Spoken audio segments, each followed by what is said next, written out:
Patuloy ang mainit na usapin ng korupsyon. Maging ang BIR, hindi pinalampas ng mga senador sa anilay kickback scheme. Ang detalye sa agenda report ni Dexter Ganibe ng Abante.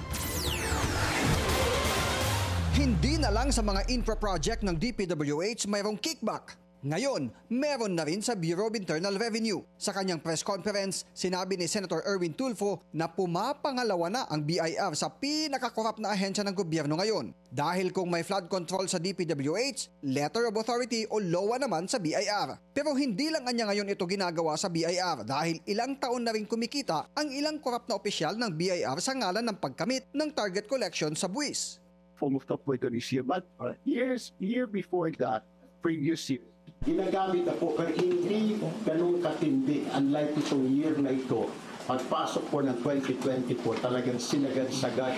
Marami po reklamo, dito na Senator JD, Senator Loret, SM Rafi, dahil namin yung nagreklamo ng mga pusyal. Hindi corporations, kahit ang family business, yung mga maliliit na grocery store, pinapatos na rin. Sa budget deliberation sa Senado, binanggit din ni Senator Alan Peter Cayetano na isa sa kanyang kapatid ang nabiktima na ng LOA ng BIR at naidulog pa niya kay dating BIR Commissioner Romeo Lumagi Jr. noong SONA. Ang pagkaintindi ko kasi, pag nag-LOA ka, may sense ka na niloko yung mga libro eh. So it's an extraordinary measure. It's not an ordinary measure. Bakit po? Kasi pag nag-file ka, whether VAT yan or kung ano man, tinitignan na yan eh.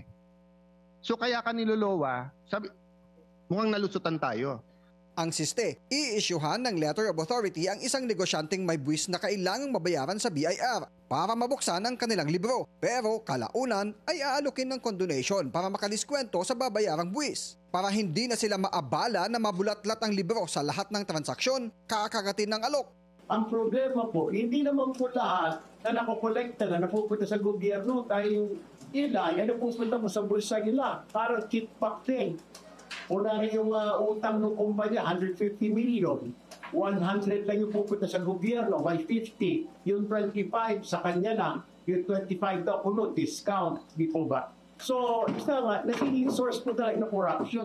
Nito lang nagdaang linggo, pinalitan ni PBBM si BIR Commissioner Lumagi pero hindi tinukoy ang dahilan. Naghain na si Senator Erwin ng Senate Resolution No. 180 para hilingin sa Senado na maimbestigahan ng Senate Blue Ribbon Committee ang modus ng BIR at nanawagan sa bagong BIR Commissioner na balasahin ang mga regional officers nito. Para sa agenda, Dexter Ganibe, Abante!